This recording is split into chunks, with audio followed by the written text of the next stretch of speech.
So today we have, well, just some sad news regarding the mod or work in progress mod, the Capital Wasteland Project for Fallout 4. Otherwise, as a lot of people are calling it, a Fallout 3 recreation in Fallout 4's engine. The sad news being that that is pretty much over. As you could probably tell by the title of this video, you may have heard about this announcement elsewhere, but I'm going to start this video off by just reading the official announcement by Naf. He was one of the project leads. I had him on here a while ago for like an interview. Now I'm just going to read his statement. It was posted on a Discord, which I will have a link to down below if you guys still want to join their Discord. Today I have some sad news for you, the community. Recently, we have communicated with Bethesda regarding our planned method to implement new voice acting and other audio from Fallout 3 into the Capital Wasteland. During this conversation, it became clear our planned approach would raise some serious red flags that we had unfortunately not foreseen. This contact resulted in us changing our methods to attempt to continue working. After some thought, it appears there is no fully legal way for us to continue developing the Fallout 3 and Fallout 4 portion of the Capital Wasteland. Projects like these have always existed in a gray area of the law, but we as a team value our connections with many members of the amazing dev team that is Bethesda Game Studios.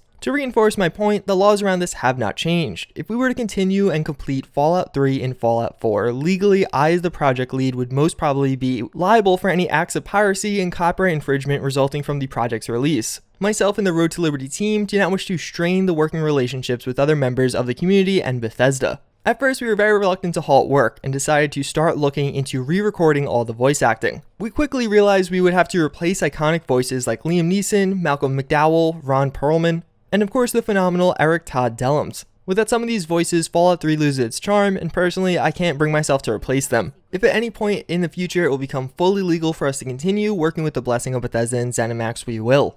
I would like to add that this decision was not taken lightly, and it pains many people on my team, including myself, to have to halt development of the Fallout 3 story. I personally would like to apologize to the many members of the community that love Fallout 3 as much as I do. I'm sorry we can't accomplish our dream. Signed, Nathan, NafNaf95, the project lead. So again, those are all his words. You can find a link to that on their Discord down below. So now we'll kind of segment this into another part of this video. I'm going to be speaking on my own opinions of this and just my oversight as actually kind of being included somewhat in the process. I was in the dev server for this. I knew about this news about a week ago, but obviously none of us really chose to say anything as things got figured out. But I just want to really emphasize I don't speak for anybody on this dev team. I am totally independent from them. I just was kind of in there to follow the progress somewhat because I made videos on it. And don't really take anything I'm saying as a reflection of them. These are all my own thoughts, ideas, etc. So obviously this is a super sad moment. A lot of us were really hoping for this mod. It's especially sad considering we just got that awesome trailer not too long ago about this of some real gameplay, and it really looked amazing. It actually got a lot of press coverage and things like that. One other thing I do want to really emphasize is this isn't Bethesda coming out and striking this down. This specifically was the people over at the Capital Wasteland Project reaching out to Bethesda and saying, hey, is what we're doing okay? They gave them some of the hypothetical methods they were going to use to actually get some of those voice files from Fallout 3 into this mod, and Bethesda said no, that would not be okay legally, it would actually violate copyright law. I know a lot of people are just going to instantly be very mad and want to strike out against Bethesda for doing this, but it's really not the case here. It's not a simple case of one guy being like, no, it's okay, you can use those things. There's a lot of laws, a lot of executives, and of course legal fees that would be associated with approving this, and then even then it sets a pretty scary precedent with other people using your copyrighted work. So just all in all, what I'm trying to say is I know the people at the Capital Wasteland Project, and myself included, don't really want to see the community strike out against Bethesda. It's an unfortunate situation, but I think it's just more an unfortunate reality. Plus, I imagine for a lot of these guys, this isn't the end. Many of these people were mod authors before this project began, and they will continue to do so after the fact. We got awesome works like the Hellfire Power Armor, as well as the R91 and things like that, and I imagine we're going to continue to see awesome releases from these people as individuals, or maybe if they decide to go on a different route with this project in the future. And also, just for some insight again as to why this is going on, I mean, try and imagine playing a Fallout 3 recreation with no voice lines. Not having any of the NPCs actually talk to you, but just have text appear on screen and then make facial movements.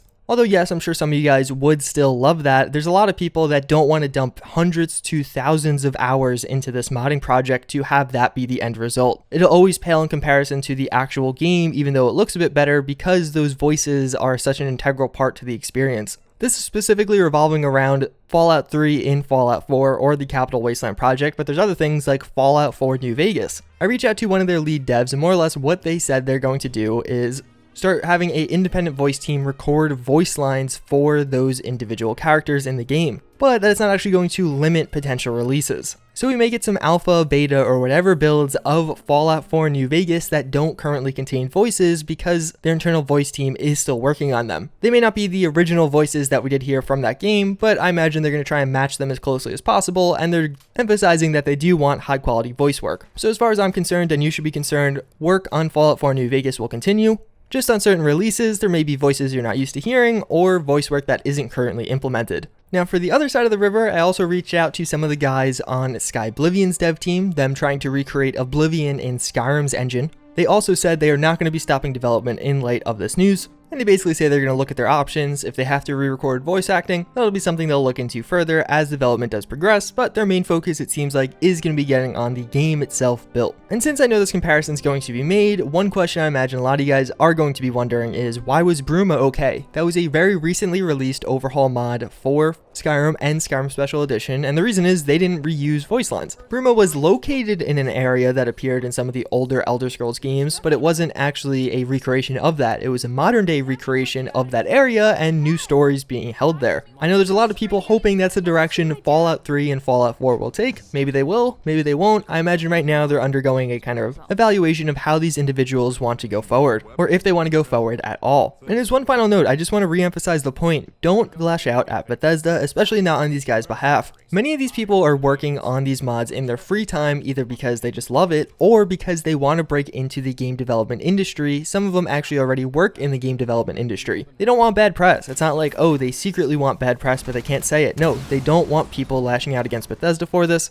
Some people will try and argue that they're an evil corporation, but that's not the case. It's the law, it's the laws that are established already, and technically, they were already operating in a gray zone. They just got clarification that it was actually more in the red zone. So that's pretty much going to wrap it up for this video. Again, an unfortunate situation, but we still have many other great mods that are work in progress. I imagine at least some of these developers will move on to those and even just speed up the process on them, whether it be Fallout 4 New Vegas, Fallout Cascadia, of course, which isn't a recreation using all custom voice lines, so they're totally okay. And then a ton of mods coming for Skyrim right now, which are also very exciting. I'll actually have a video coming on that shortly, but if you're interested on some of the other major overhaul mods coming to Fallout 4, I did make a video on that a while ago, so you can check out some of the other things to be excited for if you're just feeling a little bit unhopeful for the future. But with that, again, I thank you for watching, and I hope to see you guys all next time. Later.